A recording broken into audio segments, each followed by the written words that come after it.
Hey, salut tout le monde, c'est MC Geek, et aujourd'hui, je suis de retour après 3 mois d'absence pour une nouvelle vidéo qui fait plaisir, car la bande-annonce de la série WandaVision est sortie. Je vais donc vous faire une analyse de ce qu'on voit dans la bande-annonce et vous parler de quelques théories que j'ai. C'est la toute première fois que je fais ceci, et c'est donc aussi un peu plus improvisé que d'habitude, mais j'espère que ça vous plaira tout de même. Ne perdons pas plus de temps, commençons tout de suite avec l'analyse. La bande-annonce commence donc directement dans l'ambiance des années 50, avec le logo Marvel Studios en noir et blanc, accompagné d'une musique elle aussi dans l'ambiance de l'époque. Ensuite, toujours en noir et blanc, nous assistons au mariage des deux, avec notamment la voiture où il est écrit Just Married, soit jeune marié pour les Français. Le format de l'écran est assez particulier, car il s'agit d'un format 4 tiers, comme les télés de l'époque. Je remarque aussi que Vision, malgré ses vêtements, a encore une apparence Android, ce qui changera sur le plan suivant, lorsque Wanda explique qu'elle souhaite que les deux s'intègrent. Nous la voyons alors faire un mouvement de main, et juste après, le visage de Vision se transforme en visage humain, avec un effet magique qui fait très rétro. Veux qu'on s'intègre. Nous voyons ensuite Wanda faire le même genre de geste de main, pour que du vin se verse tout seul dans un verre lors d'un repas avec un autre couple. La femme s'interroge ensuite sur pourquoi ils n'ont pas encore d'enfants, et nous entendons en fond les rires qui nous rappellent bien l'ambiance de sitcom qui sera présente pendant une bonne partie de la série, comme nous le savons déjà. Ensuite, et c'est là que ça devient réellement intéressant, Wanda veut expliquer son passé avec Vision, mais elle a l'air un peu perdue, comme si elle avait du mal à se souvenir de sa vie d'avant. L'homme qui dîne avec eux continue de leur poser des questions et commence même à s'énerver de façon inexplicable. Wanda a l'air encore plus perdue, tout comme Vision qui a carrément l'air terrifiée, et j'ai déjà ma petite théorie là-dessus. En effet, comme plein de personnes, je pense que ce monde des années 50 a été créé par Wanda elle-même, grâce à ses pouvoirs d'altération de la réalité. Et là, ça paraît bizarre que Wanda ne se souvienne pas du monde réel. Mais comme je l'avais déjà dit dans ma toute première vidéo, il se peut que Wanda ait créé cette réalité inconsciemment. Pourquoi pas en dormant. Vision, lui, étant mort dans le vrai monde, a été créé de toutes pièces par l'esprit de Wanda dans cette réalité, ce qui explique qu'il n'y comprenne rien non plus. Maintenant, pourquoi est-ce que l'homme avec qui Wanda et Vision dînent s'énerve d'une façon si soudaine?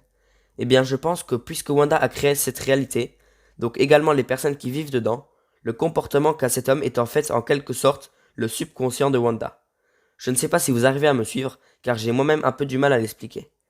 On peut un peu le comparer au film Inception, où les personnes qui sont dans le rêve sont en fait le subconscient d'un gars. En gros, l'homme qui se pose des questions sur le passé de Wanda et s'énerve représente l'état de Wanda, son subconscient.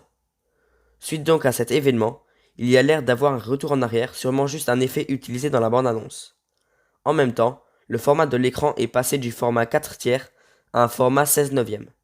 Après le texte Marvel Studios présente, nous voyons donc l'écran qui passe en couleur, ce qui nous montre que nous changeons d'époque, sûrement pour passer dans les années 60, car comme vous le savez, plusieurs décennies vont être explorées dans la série WandaVision, allant des années 50 aux années 80 ou 90. Je pense qu'il y aura donc une décennie par épisode, voire même deux.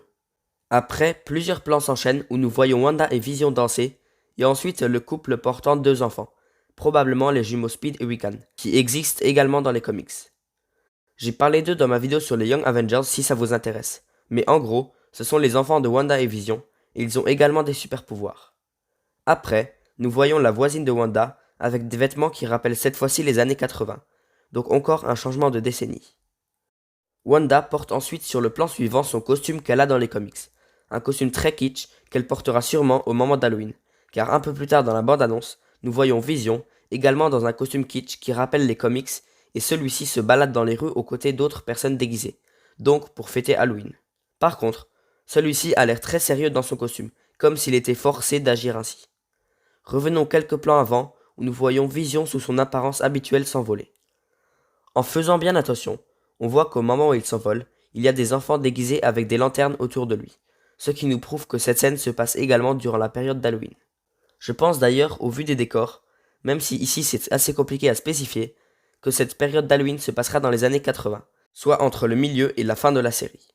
Vision regarde donc la ville depuis le ciel et redescend près d'une voiture et entre en contact avec la conductrice d'une manière assez spéciale. On dirait qu'il lui rend la mémoire ou un truc du genre, je n'arrive pas trop à expliquer. En tout cas, Vision a l'air très sérieux, ce qui me laisse penser qu'il est en train de comprendre que ce monde n'est pas le vrai. Ensuite, la femme explique à Vision que celui-ci est mort et commence à en rigoler, ce qui est à nouveau un comportement plutôt bizarre, et je pense donc qu'il s'agit encore du subconscient de Wanda, car je ne vois pas comment cette dame pourrait autrement savoir que Vision est mort dans le monde réel. Ensuite, il y a écrit sur l'écran une nouvelle ère visionnaire, jeu de mots avec Vision bien sûr, et un peu plus tard, il est écrit 2 WandaVision pendant une fraction de seconde, avant que ça se transforme en 2 télévisions. En le mettant au ralenti, on peut mieux le voir. Le plan juste avant, nous voyons Wanda dans son salon qui utilise ses pouvoirs pour changer l'apparence de ses objets, pour les faire passer à la nouvelle décennie. Il est également intéressant de remarquer qu'il y a le même effet qu'en temps normal lorsqu'elle utilise son pouvoir, c'est-à-dire un genre d'énergie rouge, pas comme au début de la bande-annonce où c'était juste un effet kitsch de l'époque. Nous voyons ensuite sur le plan suivant une personne portant des vêtements de l'époque se faire projeter en arrière et traverser un genre de portail bleu pour atterrir sur une pelouse entourée de soldats. Cette scène peut nous paraître très bizarre, mais j'ai déjà ma petite idée. Déjà, cette personne qui est projetée en arrière n'est d'autre que Monica Rambeau, la petite fille que nous voyons dans Captain Marvel. Ici, elle a donc bien vieilli et est jouée par Teyona Paris. Nous savons déjà grâce à des images de tournage que celle-ci sera un agent du SWORD, ce qui me laisse supposer que les soldats qui sont autour d'elle sont également des soldats du SWORD. Je pense qu'en fait, la nouvelle réalité que Wanda a créée a des conséquences sur le monde réel, et du coup le SWORD a voulu intervenir, et ils ont essayé de faire infiltrer Monica Rambeau dans la réalité de Wanda pour que celle-ci l'arrête. Wanda, par contre, s'en est vite rendu compte et a donc éjecté Monica de sa réalité. En plus de ça, sur le plan où Monica est propulsée en arrière, si on regarde bien, on peut voir l'énergie rouge de Wanda autour d'elle. Suite à cette scène, nous sommes donc de retour dans l'ambiance des années 50 et sitcom, et nous voyons Wanda et Vision qui s'assoient sur leur canapé et expliquent qu'ils ne sont pas un couple comme les autres. Suite à ça, logo de WandaVision, de Disney+, avec marqué prochainement, et fin de la bande-annonce. Je vais maintenant vite fait rajouter encore une petite théorie que j'ai, et ensuite je vous présenterai comment je m'imagine le déroulement de la série. Je pense que suite à l'échec du SWORD de pénétrer dans le monde de Wanda, la sorcière Agatha Harkness y entrera grâce à ses pouvoirs et va convaincre Wanda. Pour ceux qui ne savent pas, dans les comics, Agatha Harkness est une vieille sorcière qui a plusieurs fois eu le rôle de mentor pour Wanda, et plusieurs rumeurs l'évoquent dans la série WandaVision.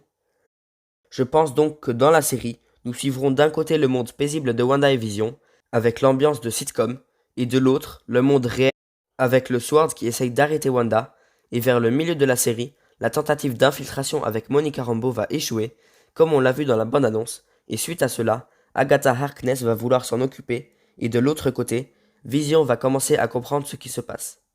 À la fin, la réalité de Wanda sera donc supprimée, même si quelques fragments resteront dans le monde réel, comme ses enfants. Doctor Strange, lui, apprendra ce qu'il s'est passé, et la suite des événements se passeront donc dans Doctor Strange in the Multiverse of Madness. Voilà, c'est tout pour aujourd'hui. J'espère que cette vidéo mi-analyse, mi-théorie vous aura plu. En tout cas, pour moi, c'était un plaisir. Je vous invite donc à mettre un like et à vous abonner si vous le souhaitez. J'ai également un compte Instagram, le nom s'affiche sur l'écran, et il y a un lien dans la description. C'était MC Geek, et je vous dis à la prochaine.